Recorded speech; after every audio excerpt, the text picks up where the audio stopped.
Hello, hello, hello, hello, hello, hello,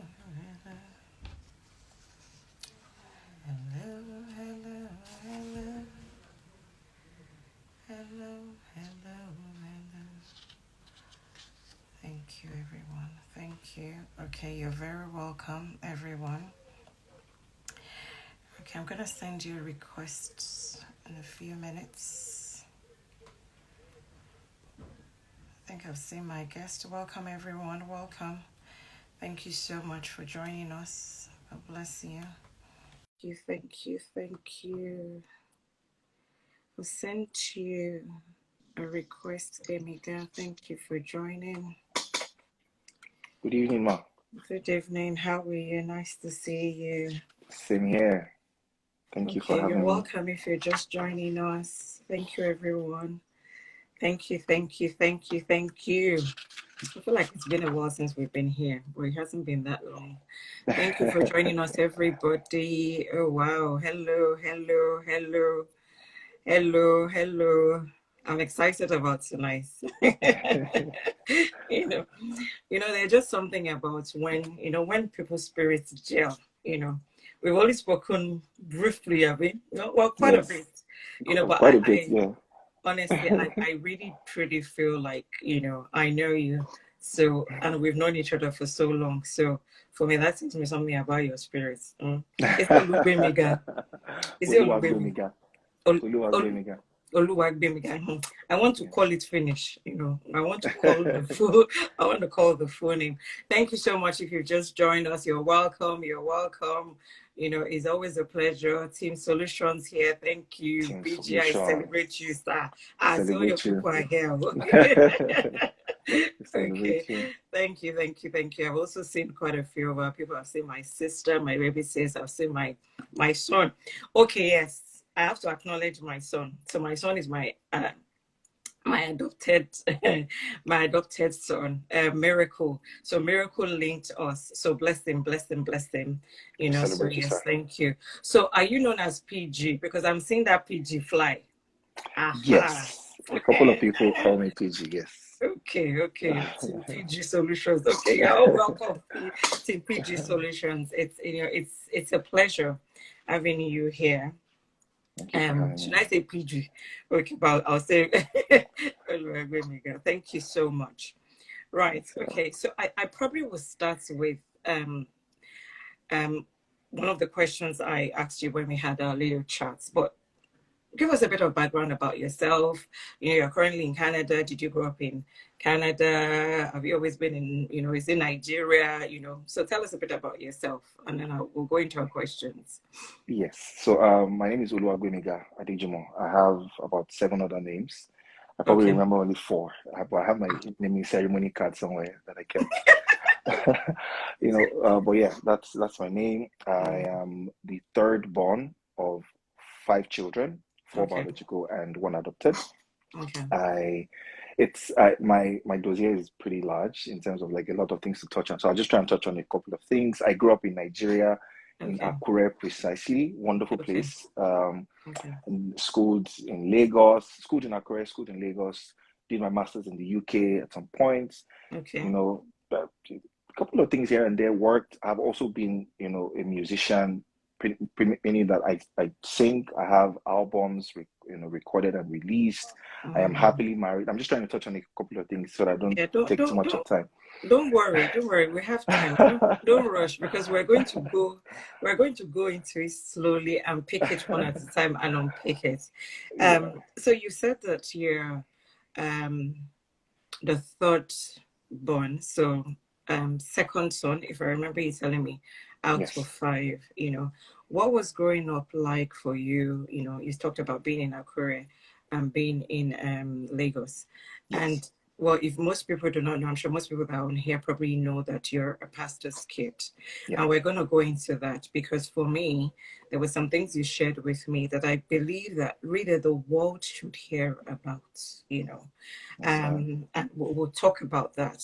So, so in terms of your growing up, growing up? What was that, so let me narrow it down. So, because growing up can be quite wild. So growing up in terms of being in church, because you grew up in church, would that be correct in me saying? So you grew up in church. So when was going your early years? What was that like in terms of, being a pastor's child? What was that like for you? It was great, to be honest, but then it also had a lot of challenges, and I will quickly just break it down to the fact that growing up in Accra alone had its own challenges. In fact, that there Mm, were not too many people, so a lot of people, like everybody, kind of knew everybody in a way. Most families knew mm, each other, mm, and then to now make it worse, mm, if you're now a part of a family that is known in town, your parents are mm, pastors, so you're like a goldfish in the ocean, or I don't know how they say that thing. So it was pretty challenging in that respect because you could mm, not necessarily have a normal childhood, right? mm, But apart from that, I think it was wonderful. I have always, and I was surrounded by love, people. mm, So my family is, man, bless my parents. So my parents are those people that their doors are always open, and that's how I've pretty much mm. known them all their lives. At some point in my growing up years, we're probably like 40 people in the house, Wow. and this is on a very good day. you know. Wow. And we never had like a house help, or never. We just had Mm, aunties and uncles, people that would mm, maybe have challenges, they would come and live with us, and then they became aunties and uncles. mm. So that's kind of how we grew up. We grew doing dishes. Oh my goodness! So my younger sister and I used to do dishes. It's I can up to imagine for now. about It's 40 people. How do Oh you, my goodness! cooking also? Can you imagine the cooking and everything? Oh my goodness! Without So, dishwasher, we had to manually. So it was traumatic for me, to be honest. It was mm. traumatic. So you're an expert. So should we say you're an expert dishwasher now, eh? Absolutely, with my chest, with my full chest, I am. But it was fun. It was fun growing up with all those people. Yeah, it was fun. And I was My going my to say, elder, yeah. Go ahead. sorry, you go on, you go on. Yeah, I was going to say my elder sister is here as well on this call. She was one I was just laughing at, so she can totally relate here. Go ahead. Oh, bless you. It's amazing. So all those things, there are different ways in which you can look at it, but it would have shaped something in your life, even as we're speaking now. All that's, having to grow up with so many people in the house, having to wash plates, having to do that. What were the things you would have learned from that? Is it people skills? Is it because our journey, no matter how we might have seen it, there's always something that is processing in us. I totally agree with you. Yes. Yeah. Just the first one you mentioned, which would be people skills. I'll be honest. You can imagine the dynamics of living with so many people, right? Mm, Men, women, young adults. mm. It was pretty interesting. It was like, I don't know if people remember. It was like Fuji House of Commotion, basically. And so, there are alliances, there are this and that. So Mm. it's you have to learn skills in terms of, like, I would say, looking out for yourself in a way, because I'll give an example. If you keep something in the fridge, just know that Ah. it is gone. So you have to be skillful with how to keep stuff, how to hide things, how to, you know. So yeah, Very I true. picked up a couple of things, but I think top of it would be just being considerate of people, Mm, having that mm, family, mindset, the fact that mm, we're all in this together. When we make food, we make for everybody. When we do things, we mm, try to, as much as possible, do for everyone. I don't think mm. anybody that lived with us then can say that, oh, they ever felt out of place, because my Wow. parents did a fantastic job in Wow. ensuring that, there was no preference. All of us were their Mm, children, basically. wow. All of us were their children. So that's something that I definitely took along with me. And my wife Mm, complains about it sometimes, saying that, people person, this or that one, I uh, can I can host 200 people. wow. but it's just, one of those things that I guess I just picked up on. Yeah. That is brilliant. Excellent. So while you were growing up, in terms of, so what were some of the things you were exposed to? So say for, as in terms of, obviously you would go to church, and I know you play instruments. Where Yes. did you pick that up? How did you pick that up? Were you trained, in terms of, yes. So for instruments, I currently play the drums, I play a bit of the keyboard, and I play the guitar as well. But Mm, for the drums, which was the first thing I started doing, actually, was, for I think it just came by observation. I never, mm, like, went to a school to learn it. I never had a lesson. Oh, I was wow. probably maybe like 7 when I Okay. started playing, or 6, if I remember vividly, when I started playing for the church, right? So it wasn't Oh, even like like I was saying, my legs could barely touch the pedal, but then I was the official drummer of the church, and I was pretty good at it because mm. I don't remember anybody complaining. So so yeah, it was just one of those things I had a natural talent for, in Mm, quote. Yeah. mm. That's brilliant. And did you say you picked that up from your dad, or is this? I remember you saying you picked that from. Yes. Dad. So my dad, Ah, absolutely, yeah, you're correct. So my dad used to play drums when he was also much younger. mm. Not the drum set that we know now. For them would most likely be the traditional, conga and things like Oh that. God, But then yes, he yes, used to, yes. yes, and he Mm, used to sing as well. My mom also was a chorus leader in her mm, church. She was an alto singer, if I remember vividly. She's still an alto singer. Both of them still mm, sing. So I think that both of them had like a very or have like a very strong influence in terms of music in my life, because mm, I I met them mm. exhibiting musical, I would say, Talents. talents, Mm, exactly. They would mm, sing in church, they would sing at home. One of mm. my fond memories would be maybe when they go on like a long trip and they get back, they would make my siblings and I, all four of us, they would make us do like a song for them, the way they used to do in Sound of Music, Yes. and then we would do like Oh, gosh. a chorus or something for them, and they would very good job and things like that. So Oh. it was music has always been in the family, In the always been in the family. family. Mm. Yeah. So the transition is almost expected. All your other siblings, are they all into music, or it's just a few of you?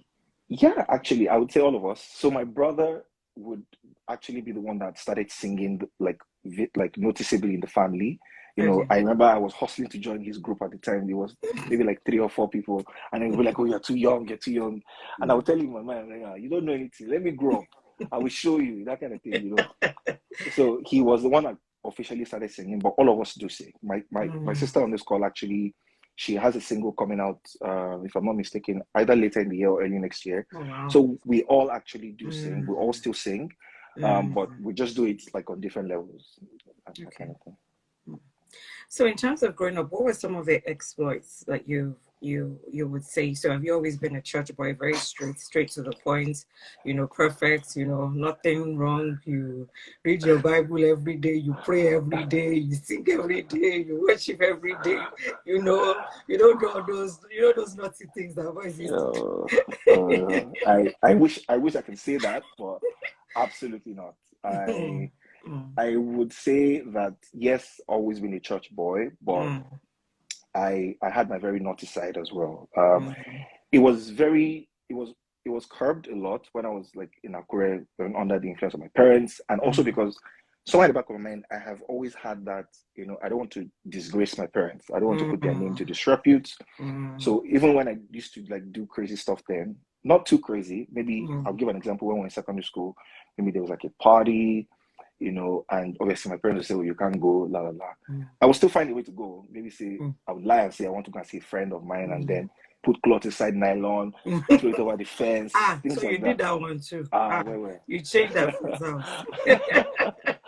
Change there and then find my way there. But then I would Mm, make sure, that mm, I didn't stay out too late, or, mm, when people were drinking or trying, mm. you know, my sister is saying wilder. So, I was just going to say there's a big wow there. let's keep this Yeah. conversation here, please. Mrs. we're, H. we're exposing some things today. Don't worry, sister. I Okay. would just make sure that I don't do anything that I can be labeled with as Mm, being extreme, that mm, kind of thing. Yeah, just try to keep it within the mm, scope of mm, crazy, not nothing too crazy. But yeah, I definitely did my best to. I mean, a young boy transitioning to a teenager, I mm. definitely tried my best to make sure I was not left out, as much as Yes. possible. One Mm. example I always like what I used to share with my wife, I haven't really shared it publicly before, and I'm sure my sister is probably going to hear this for the first time. Very Would be revealing today. I had two particular friends in my secondary school, and so my parents had given me my school fees Mm. to pay, and then I had spent it on video games. So there was Ah, like all these video game houses that we used to go play at. I had spent it, playing video games, and I was now, I think, short by. Of course, it wasn't big money then, but in retrospect, it's actually going to be big money. Maybe like 400 and something naira or something like that. And then one of my friends came up with an idea that let's sneak into the registrar's office after school hours and go change the register. Include our names in the list of people that have paid. And that's exactly what we did. We jumped over the fence. There was a security guard that almost caught us. Wow. We found a way. We broke the door, and we included our names in the list of, because they used to call people out every morning during assembly, right? That people that have not paid. So God help me. We included our names. We found a way to escape, and till today, people didn't really know what happened. So they you stopped didn't pay calling the our money. names. You just added your name to it. I didn't pay the money. Thank you for sharing it. Thank you for letting us into that one. And the part of the whole reason why I'm asking all this is because it's almost like at times as pastors' children almost labeled. And one of the things, like I said, I really wanted us to explore is yeah, it's true. I love the realness. Thank you. I totally agree, Sam. And one of the things I really wanted to us to explore is, that pastors' children go through a lot. You have your own ups and downs. You have your own challenges that you have to. Well, don't worry. Big shows. We'll go into what made him change because Olubemika is going to be sharing also some other things. You have your own, things that you go through like normal children. Yeah. And if anything, I would even say that there's even extra pressure. Just like you said, because it's that name. That they're known. That there's a repetition, and people have. What were the expectations that people had of you? So honestly, I would say some of those expectations were unrealistic. Thinking back on them. So and I'll just speak for me. I mean, I can't really speak for my siblings. It's not my story to tell. But for me, I would say things like you were expected, or back then you were expected not to go to certain places. You're expected not to wear certain clothes, right? You're expected not to be found in certain. And when I say certain places, I'm not even saying like in a club, say a birthday party where they're playing secular music. You're expected not to be found in those kind of places. You cannot be angry. You cannot show certain emotions because you're supposed to be perfect, that kind of thing. And it's also weird because some of the people that used to judge us back then, their kids were probably some of the worst people in town. But then it's easy to point fingers at someone else when I would say they were just some. I mean, I can't remember some of them, but they were mostly unrealistic expectations. People just kind of expected you to be perfect. They expected you not to make mistakes. So there was. I'll give an example. There was a time. I mean, I was probably on the spectrum. I was probably not on the very good side at some point, but but there was a time when something happened in my school, if I remember vividly. I mean, young boys, just being young boys at the time, a bit unruly. I think something broke, maybe like a window or something. And then they rounded up a lot of us, that were in that space at that time. And I can never forget, on the assembly ground, one of my teachers looked at me and said it out loud. Even you, pastor's child, even you are here, that kind of thing. It turns out I had nothing to do with it, to be honest. I had nothing to do with what happened. I didn't break anything. I was just in that space at the time. But the fact that, she would, out of so many people that it didn't happen to, she would point me out and say, oh, even you, pastor's child. Things like that would make you feel some type of way, as a young person. So those are some of the, to name a few. Thank you for that. I know you shared with me that there was a particular scenario in your childhood where you were in church and some people came to call you. Tell us what happened there. Okay. I'm sorry, but I'm trying to remember because there were quite a number. I don't know if I give you any other hint. I'm You just trying said to you quickly then went pinpoint which one.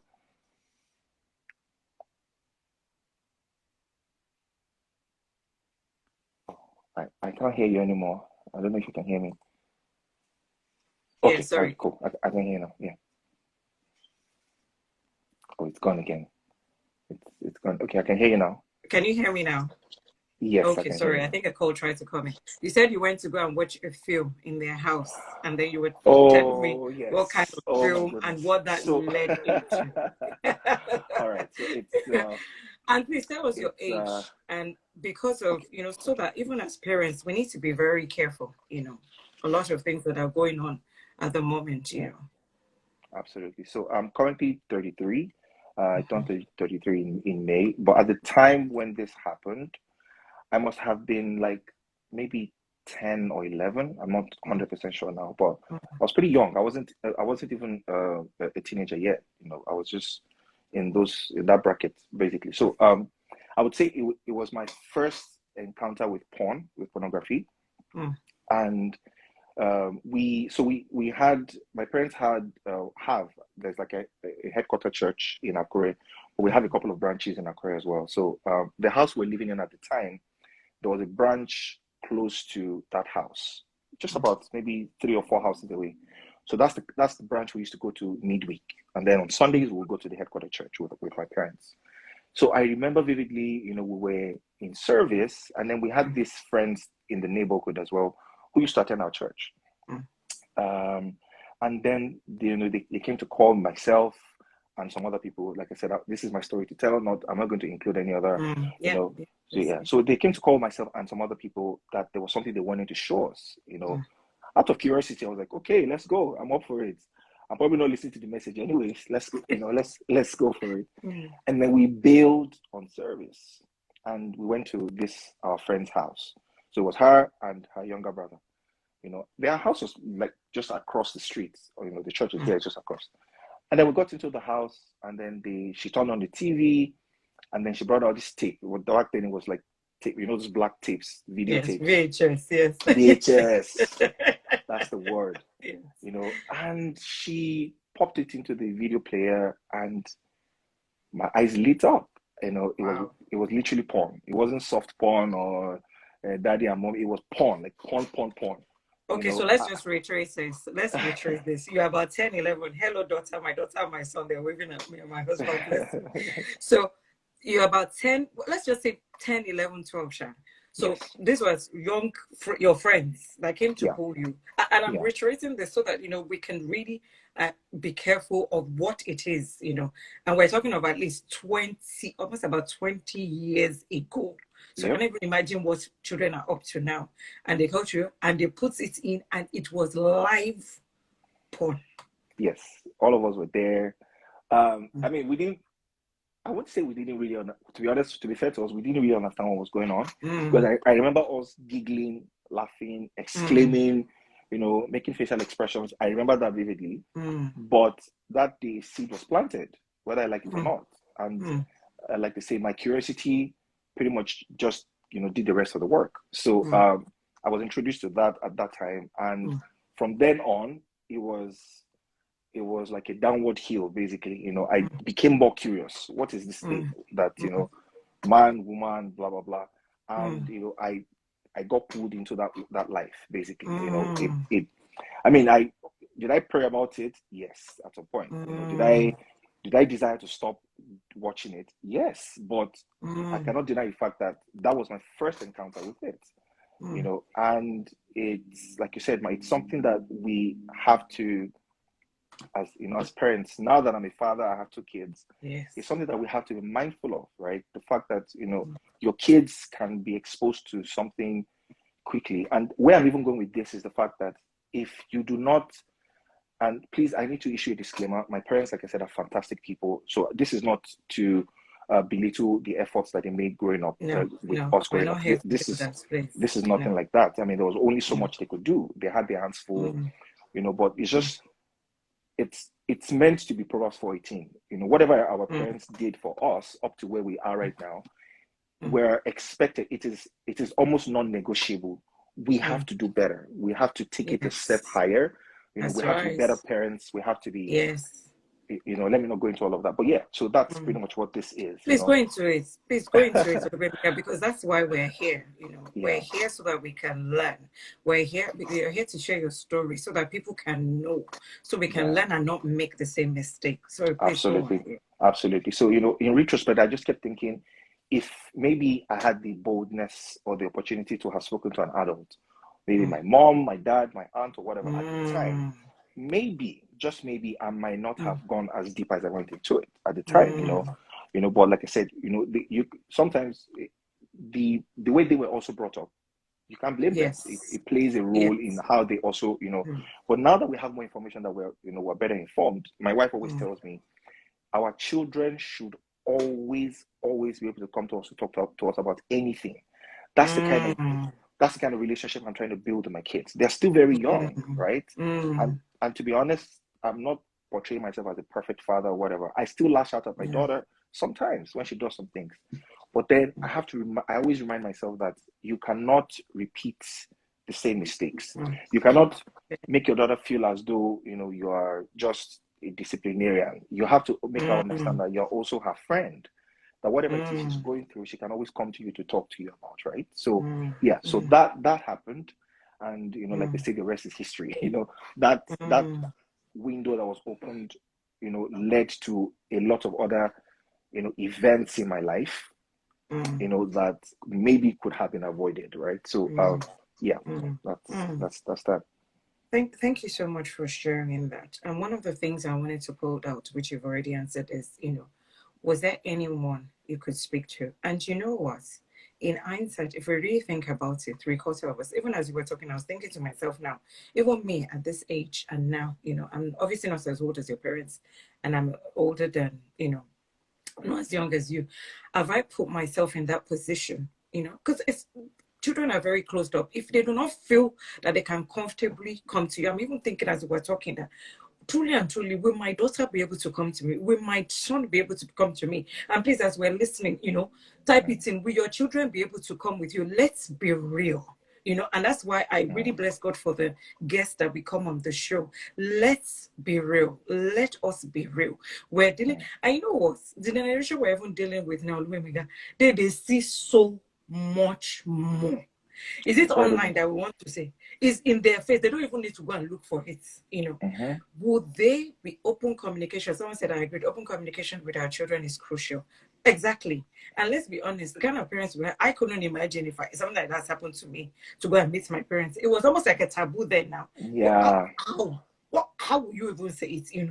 That's what happened, Ah, that's those bad. You Immediately. just be see stars, so Yeah. please, and we're not saying, I know people too have also talked about the fact that, we want to be friends with our children. Doesn't then mean we should then allow them to, go overboard and then become friends and then not correct. We're not sparing the rod. We should do what we still need to do. Um, Absolutely. I'm gonna ask you about Ijoma Road. Who is that? You seem to know me from my past. Oh, it's my friend. Okay, bless you. Maybe she's reminding me of something. Yes, that's my childhood friend. Okay, we're gonna because we're gonna need to ask, how did you come out of that?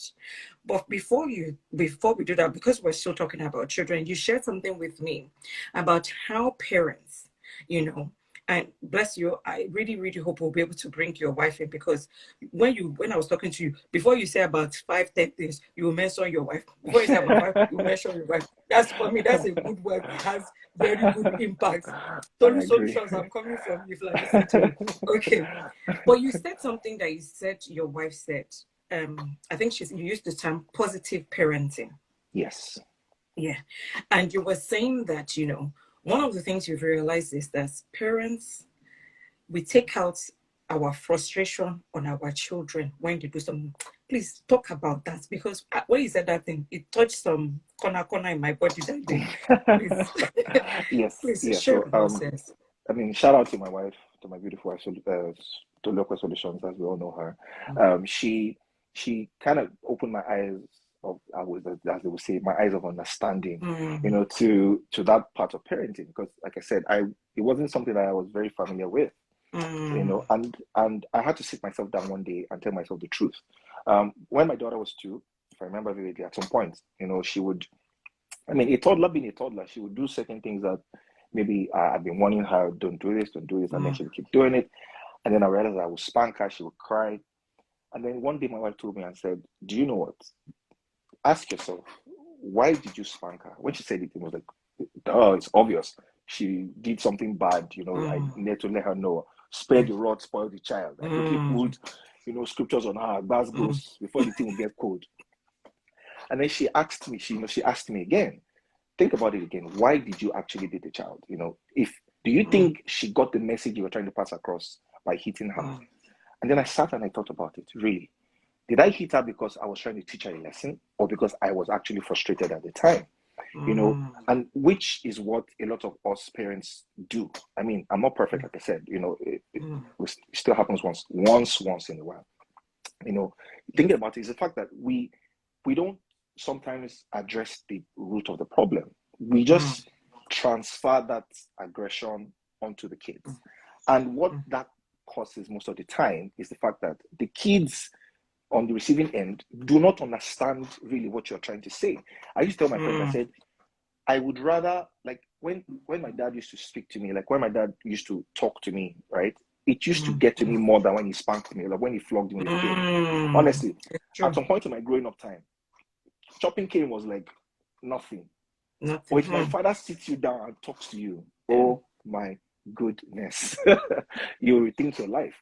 And I realized that Mm. those encounters were more impactful Mm. than the cane I used to chop, Mm. right? And that gave me perspective that, see, sometimes before you hit that child or before you Mm. spank them, Mm. just take a second, think about it. Am I hitting them because I'm trying to teach them a lesson, or because I am Mm. frustrated and I'm Mm. trying to take it out on them? Because if Mm. it is option B, then B. it is pointless. You are Mm. just being cruel. You're Mm. not communicating anything, Mm. right? And it kind of ties back to that positive parenting, the fact that we need to do better as parents, Mm. right, in Mm. this generation.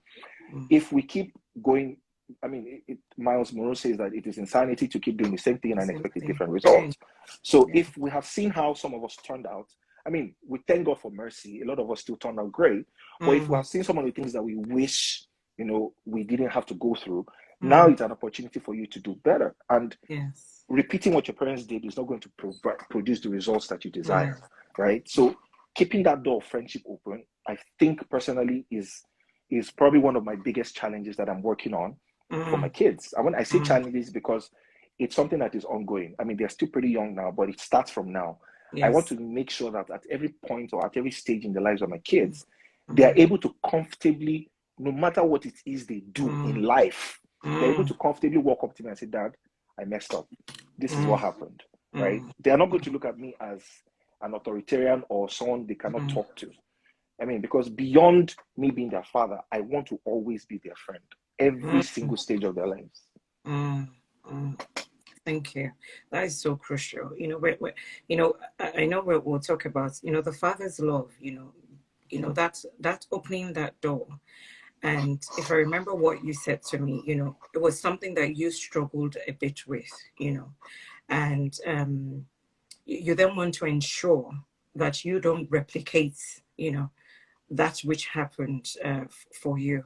Um, do you want to talk a bit more about the father's love? Because I really believe, especially because we usually don't get a lot of men that open up, and are or as authentic as you are. And I believe that there's some things that men need to hear, So in terms of father's love, relating to your son, especially in this day and age, that we do not repeat that pattern.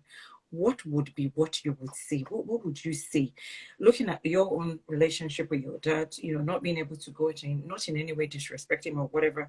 Obviously, they have the way they were brought up, the way they were brought up. And then obviously most of our parents were disciplinarians then. That was how they knew, Yeah. What is it? What are those things you do not want to read? What would you be saying to any young person that is listening, at the moment? Honestly, to kind of kickstart that, I would say that, please, if you're a younger person that, you're, I don't know how to say this now, and you have your father, with you alive and all of that, do whatever you can to make sure, that you work on that relationship.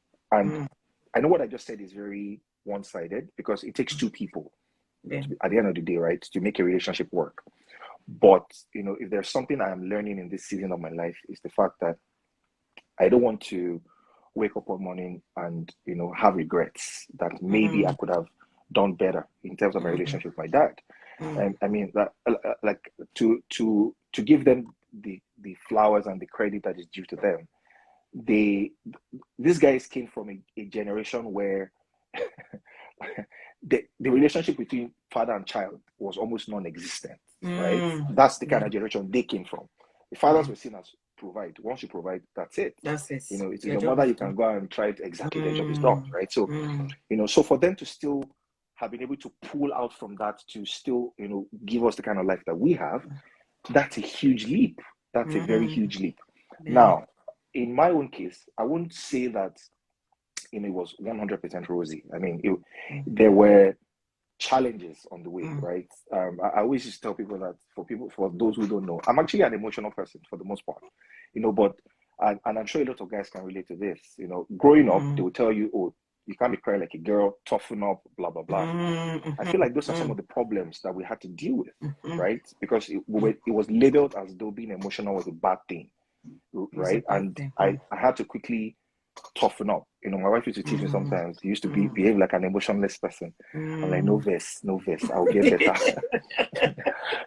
So I think it starts from things like that. And I'm saying all of this because as we start to have our own children, we need to look out for these things. If we're not intentional about them, they would naturally reoccur. To be honest, you don't have to even do anything; it will just happen that way. Except you're it's a pattern, right? You have to be intentional about it. So, like I said, relating it to myself, I mean, I love my dad incredibly, as you can imagine. I respect him. He's one of the most amazing human beings I know personally, to be honest, because I sometimes wonder how he does what he does. The shoes that he feels, incredible. I don't know if I can do it. I'll be honest with you. I honestly don't know if I can even do it, but I mean, grace is available, right? So I would say, my relationship with my dad is not the greatest in the world. I'll be honest, and like I said, it's double-sided. Are there things I should have done or I could have done rather to make it better? Absolutely. Are there things he could have done to make it better? Absolutely. But we're not here to say, okay, you should have done this, you should have done that, right? It's just to get to the root of the problem and understand that, see, if we do not address these things, we're going to repeat the same problems going forward, right? I'll give an example of something that I think a lot of men, are missing in their lives. And it's a very simple phrase. I am very proud of you. I feel like there are a lot of men walking around today that are exhibiting the negative impact of that statement in other ways. So they're playboys, they're heartbreakers, they're emotionless, they're unstable, simply because there's a void inside of them that has not been filled. Wow. Come on. It's void that has not been filled. Yeah. And like I said, if you still have your dad around, please, I beg you, do everything in your power to mend that relationship. Do everything you can. I don't know who this is for. Do everything you can to mend that relationship. Of course, it's different strokes for different folks, right? I'm not saying that it's a one-size-fits-all thing, but it's one of the things it's one of the truths I had to confront myself with. If you think your relationship with your dad is not as great as you want, what are you doing about it? Hey, come on.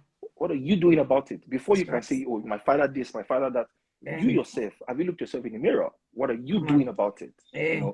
If you have to set an alarm to call him, do that. I mean, I'm not saying it's going to be rosy. I'm not saying you guys are going to just iron out all the issues once and move on, but it's a start. It's a start, right? Are there cases where maybe your father would say, oh, except you do this, I don't want to have a relationship with you. I don't want to talk to you. Yes, it will happen. I'll be honest with you. It can happen, right? But we just have to ask God for wisdom to find a way around it. Because like I said, there are people that are walking this earth with voids on their inside. Come Some on. of them can't even remember what that void is, but then they're acting it out in other Mm. ways. Again. Mm. I have met people in my life, in my 33 years on earth. I have met people, guys and girls, who have behaved in certain ways. At the time, maybe I didn't understand, but when I started to give this thing a lot of thought, I would realize that some of them are just missing something in Yeah. terms of maybe their relationship with their dad or their relationship with their mom. There is Mom. just that void True. Mm. that they have tried to use many things to fill. They Mm. have gone through 20 something relationships and it is still not filled. Yeah. They go to the club every weekend, it is still It's not still. filled. Mm. Come on. And please note that the reason I'm saying all of these things is not because of what has happened. I'm saying it because of the future. Sure. For those of us, like I said, for those of us who have kids already, and for those who would have kids, right? Mm. The onus now rests upon us not to Mm. repeat these same This mistakes. thing. It might sound simple, oh no, I'm not going to do that. But it's the Mm. truth. If you're not Mm. intentional, it will happen. That's true. That's true. Thank you so much.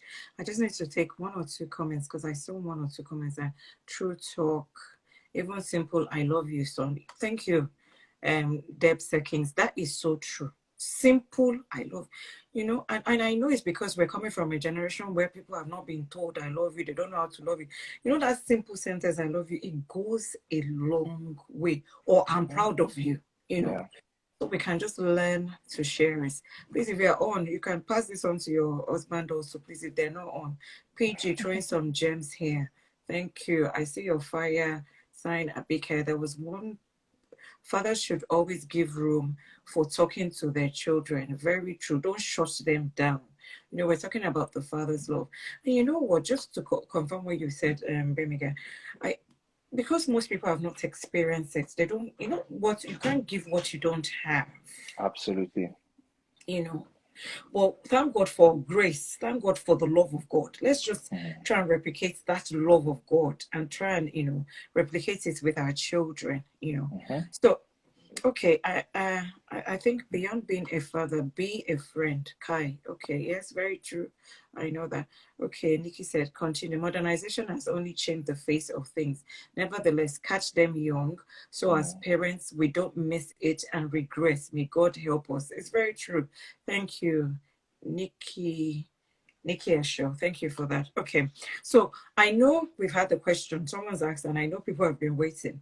So, how did you deliver or were you delivered from that trend of what was so named with pornography? How did you come out of that? I know someone has asked that. What were the steps? And you also talked about strain as you went into uni, but let's talk about that one first, because I know that people would Sure. want to know, how did you get out of it?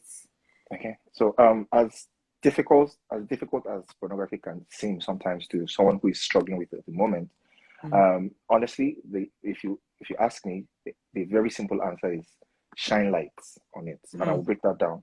I feel like anything you shine light on, especially when it comes to our walk with Christ, Please, then somebody type shine lights on it. Shine lights. Okay, thank you. Go yeah, on. yeah, anything that you shine light on, I feel like more than 90% of the problem is fixed already, and I will explain why. Times when I would still pray, ask God for mercy, promise myself, I will never do this again. I will never blah blah blah. I will still go back. I will still go and watch. And I realized that, it kind of took me to some of the things that Apostle Paul said in the New Testament. I can't remember precisely which scripture now, about, being accountable to one another, right? If that was not important, he wouldn't have said it. Yes, you have the Holy Spirit on your inside, but with the way the human mind works, sometimes we cannot physically see the Holy Spirit. We cannot physically see God, right?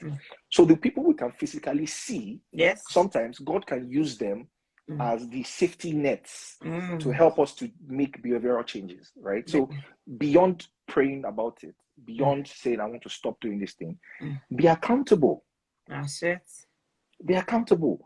Let somebody know what you're dealing with. In my life right now, there are certain things. I mean, I've always had people, indirectly or directly, that I was accountable to. But I'll just give an example of my wife. There are certain things now that, and I'm sorry I need to quickly say this. I feel like as Christians, we sometimes we speak things over our heads. all in the name of being religious. Mm-hmm. We make it seem as if it's a taboo sometimes to have certain thoughts. I'll be honest with you. If God could play out some of the thoughts that some of us have had today alone on this live, you'll be shocked. Our journey is an ongoing one. It's a Ben, constant renewal of the mind, Ben, shining brighter until the perfect day. So Ben, anyway, I brighter and digress. brighter. Yes, those thoughts can come to your mind. And I was saying with my wife, because there are certain things now that if they cross my mind and I remember my wife, I feel like it is easier for those thoughts to leave my mind immediately, because I know the kind of wife I have, right? I am accountable to her on that level, right? So it's kind of like the same thing. If you shine light on it, if you let somebody know that, someone that you respect, know that this is what I'm dealing with. And I had a young man a couple of years ago, I think 2 or 3 years ago. I was really impressed. He messaged me on Instagram, DM'd me, and it explained precisely what he was going through with pornography, right? And I was able to, let him know that, okay, this is this, let's do this, let's do that. If you're starting to have this kind of thoughts or sensation, do this and do that, right? This is not a session for, for that. But I'm just saying, like, basic, be accountable, shine light on it. And gradually, the strength to overcome it, starts to dwindle. Maybe that's the session. Maybe it's a session for that tonight too. We don't know, this people can go in any direction. Can I just say, so what you're saying is, and I know this is what you're saying, but I'm reiterating it for those who are watching. So your wife knew. She knows. So you intentionally told her. So this is where we have to be intentional. Absolutely. So you intentionally told her so that she would help you. And, thank God for being, like I was saying to you, if we cannot be authentic in the world that we're in now, then what's the point? Forget it. Then what's the point? Forget it. I mean, forget it, We need to be authentic, and, thank God. And I really thank God for the guests that, we've had on this. They've been so open. So bless you, my brother. We have to be open. And the reason you are here so that other people can learn from it. And that's why we are on Story Before Glory. The people I mentor, I always tell them, I will tell you as it is, so that you will learn from my mistakes, so that you will be able to move on. If whatever it is that I didn't do on time, or whatever it is that I didn't pray on time, so that you too can learn, from it, and that is what it's about. So thank you, and God bless her. And the whole idea, and for me, if anything, that would probably even have made your relationship even better, because you'll be thinking, for this guy to open up to me like this, Papa, it did. Me, honestly, man, it totally did. It opened up a new level, to be honest. I can't explain it with words, to be honest, but it did. Exactly. Exactly. And thank God for your boldness. We might as well even just round up here. But but one or two things, because I really believe that people have taken quite a bit on. You also talked about when you strayed in terms of partying and influence, peer pressure. Yes. Let's talk about that. How did you also come out of that? Yes. So in the spirit of being true to oneself, right? And I think it's one thing that we I think this is even more prominent, or it's more rampant in the Nigerian and the African community, especially with church, right? We were made to believe, when we're in that environment, that we're supposed to have an appearance of perfection, an appearance of not being able, or not making mistakes, or not, like, God is not looking for perfect people. If he was, we need to understand that. Anyway, I'm sorry, let me not do this. No, please, God, no. That's how our sessions are. Let it flow, please, because it's true. We're all on a journey. If we were perfect, we would just rapture like that. Honestly, God is looking for those. He says, "Those who come with me in spirit and in truth, come as you are, as messy as you are." Exactly, come as you are, right? So I'll quickly touch on what you said earlier. The example I gave was the fact that when I entered uni, I went to Covenant University. When I entered uni, I remember that they made us fill a form, right? And they were asking us, are you easily influenced by people? And I remember vividly, this was 2005, I wrote no. And I knew I lied to myself, because I know myself. I'm easily influenced by people. And I said no because I was afraid that if I say yes, let them know now, say they will not give me admission again because of that. So, and speaking of that, I realized that the people at every stage in my life, the people that were closest to me had such a huge impact Mm. in my life, as little as even how I talk, Wow. my gestures, my how I Mm. say certain things. That is how Mm. much I'm influenced by people, Mm. and which is it's not a bad thing if you understand yourself, right? So, and that Mm. made me understand that, see, I need to constantly surround myself with people that are good for me, people That's that are right. on this, that are heading in the same direction, Mm. right? And okay, so someone is asking a question here. We'll get to that. Fumidari, yeah. I was actually waiting for a question like this. Thank you so much. Yeah, so I'll quickly address that. The fact that while I was in uni, and before I even got into uni, or rather after I even left uni, right? The people that I found myself surrounded with Mm.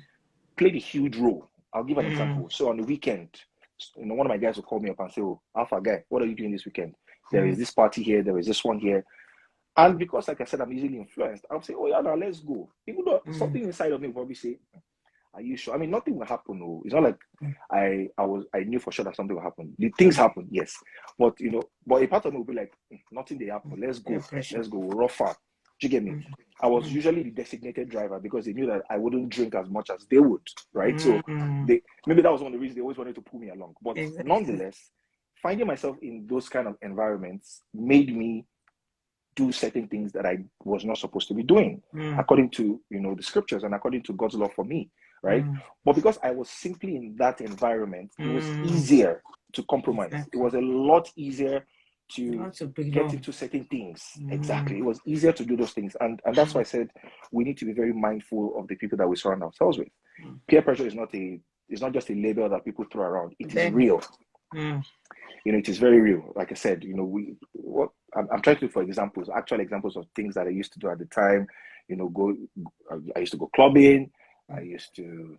I wasn't much of a drinker, to be honest. I was Mm. more of a social drinker. So Mm. because we're out, let's just drink small things Mm. here and there. Mm. But Mm. then, like I said, the major issue was the fact that just being in that environment opened you up Mm.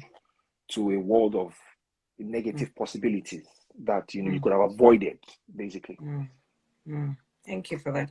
There's a short clip that I watched today that I actually shared with my parents and a few parents, and it was talking exactly about peer pressure. Maybe I'll ask part of my team to please drop it on our and I think it's one that we should watch. Just like you were saying, young guy, peer pressure, had a scholarship for top uni, went to see one of his friends. They just said they should put maybe 1 or 2 drops of a whatever it was to get them high in his drink. Drank it, they were going out, died from there. Wow. That's it. Wow. Like you said, it looks so subtle. Like you were saying, the pepper show, very subtle, as if nothing. You know, and that's just from there. And they're real stories we hear every day about us. You know, so it really is one of those things where we just need to take on board. In terms of what is happening now. There was a question that you wanted to reply to. Do you want to reply to that? Because I think somebody asked about your hair. Why your Yeah, hair the person like was that, asking Pastor me, G? yeah, as to why I was keeping my hair, right? I just wanted to ask Mm, the person that why not? That was honestly the only. I mean, we can take we can take all the time in the world to go over why and why not. But mm, my only question to that person is why not? mm. And if you want us to have that conversation, please slide into my DM. I I will. promise you, I will reply you. We'll have the conversation. Yeah, I like the hair. It suits you. If you don't mind. I think it makes sense. Thank you, Um, thank you, man. I'm not gonna say much, but for me, it doesn't define what's inside of you, Absolutely. because from the abundance of the heart, Mhm. the mouth speaketh. But anyway, I'm not sure that's not necessarily where we are today. So let's talk about. So how did you? Yeah, somebody just said love the hair. How did you Sam. again transition from there? How did you get out of the peer pressure? Now, some people will be here and they'll be like, okay, what's the big deal about going night clubbing? What's the big deal about going to all those things, at this age and whatever, I think you've made it clear, in terms of, the influence. There's some things that come with it. There's some things that you Yeah, would not normally do. There's yeah, some things that maybe because of you've then started having a relationship with God yourself. So God is no more the God of your father. And we want to find out about then. Actually, when was that transition for you? When did things change, that you then felt, this is not about, because obviously now, we can see that you have a relationship with God. When did Yes, that ma'am. change for you? Yes, ma'am. I always like to describe my relationship with God as something similar to what David had, with God, where, I know I love God deeply with my life, but then I am still struggling with these things. I'm still struggling with some of these things that I'm struggling with, right? So, in terms of my love for God, it's something that has always been there. That never changed. However, I realized that my love for God was not going to be enough, to sustain me in my Christian walk. My love for God only was not going to help me to live the kind of life that God wanted me to live. I had to start taking responsibility, for myself. And how they always say that the highest level of worship you can show God is obedience. How he told he told King Saul at the time that he sent Samuel to tell him obedience is better than sacrifice. To hearken to God's voice is way better than 1,000 fat of rams or whatever. So I have to start coming to the realization of the fact that there are certain things that God expects of me, and if I don't obey him, even though I claim to love him, then I am doing otherwise with my action, right? I am not worshiping him with my life if I start to do some of those things. So I think it was that realization that made me understand, okay, Holy Spirit, help me. Let's go into an agreement. Let's help me to constantly know, to constantly see that, beyond my love for God, I need to also obey what God is telling me. I always tell people that my very first encounter with God, I heard him audibly. It was from Genesis chapter 35, if I'm not mistaken. I was already a teenager. It wasn't like I was a little boy or anything, right? So it was a blissful experience with me. It was a blissful encounter for me, right? And I realized that if I want to have a relationship with God, then, like I said, the relationship is double-sided. God has done his part already, but I have to do mine. That's right. I cannot claim that I love God and I am not spending time in his word. I cannot claim that I love God and I am not longing after the things that his heart desires. That's right? So I always give this example. Whenever people read that scripture and they say, says that David was a man after God's heart. I feel like people read it as this is God's heart, then God put David's heart, or rather God put David after his heart. Like some people read it as though it was God that made that event. It was God that put David after his heart. No. David being a man after God's heart means David was constantly running after God's heart. He says, as the deer pants for the water brook, so my soul longs for you, O God. He was a man that was constantly looking for what the Father wanted. Constantly. Bam. So I think if we as Christians, and this in itself is an entire topic. It's not. I don't think it's something we can finish on this live. I actually would need to step away soon, man. I'm sorry. It's not something that we can totally unbundle, because this plays out into many, many, many things. I feel like when people have an understanding of who God really is, it will be easier for them to shed the scales of religion. It will be easier for them to live in truth. It's like somebody typed that. Very true.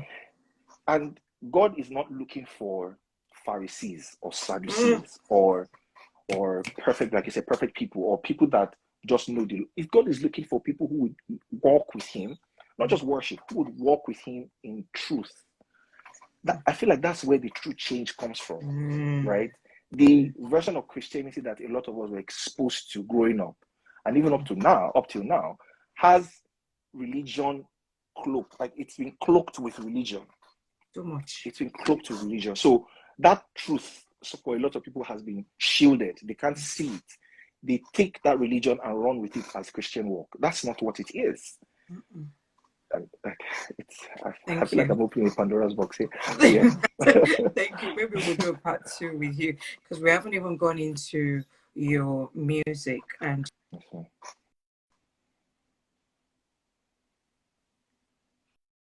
can you hear me now? We haven't even gone into your passion for someone speaking in tongues. I totally agree. So I thought we could be here. we haven't even gone into your music. As we just round up, because I know we're going to have to leave you. In terms of your music, where did that start up for you? And I can see, obviously, there's no way that someone can love God, be passionate about the things of God, and your music talents will not come out. Just tell us a bit about that, and we'll just round up so we can, round up. Yeah, so for my music, I feel like it's, like I said, it's always something that has been in there. And it didn't start getting expression until maybe my early teenage years, because I used to just play the drums. A lot of people didn't even know I could sing until I started singing, really. But then in terms of the kind of songs that come to mind, I'll give an example. The very first song I wrote was "Love You More," right, which was pretty much like a love song for God. So it's I believe that God gave me this talent, this ability, and He told me this a very long time ago to. And that's why I can totally resonate with what you're saying, man. To express His love to His people, basically. That was how he told me, and I wrote it down on a book somewhere. I still remember it vividly. It was like God gave me an assignment, and I'll be honest, I've been slacking. I have to be vulnerable here. I have been slacking a lot. I have allowed my temperament, procrastination, many things to kind of get in the way. I have 2 albums, yes, but there's a lot more to be done.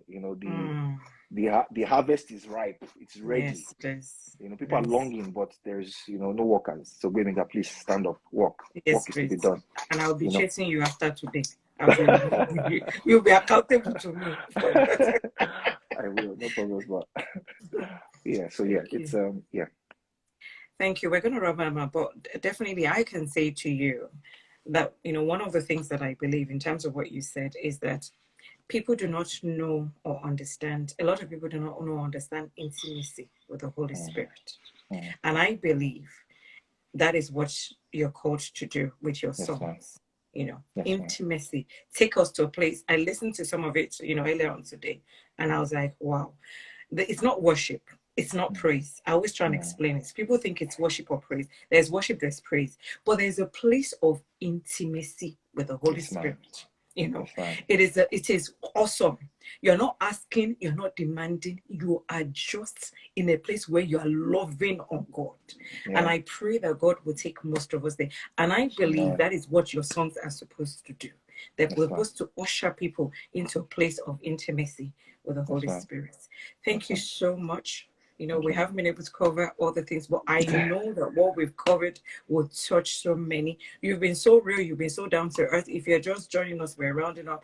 Please go and watch the replay. Bemiga has told us boldly how he struggled with, father's love and pornography and how to get out of it.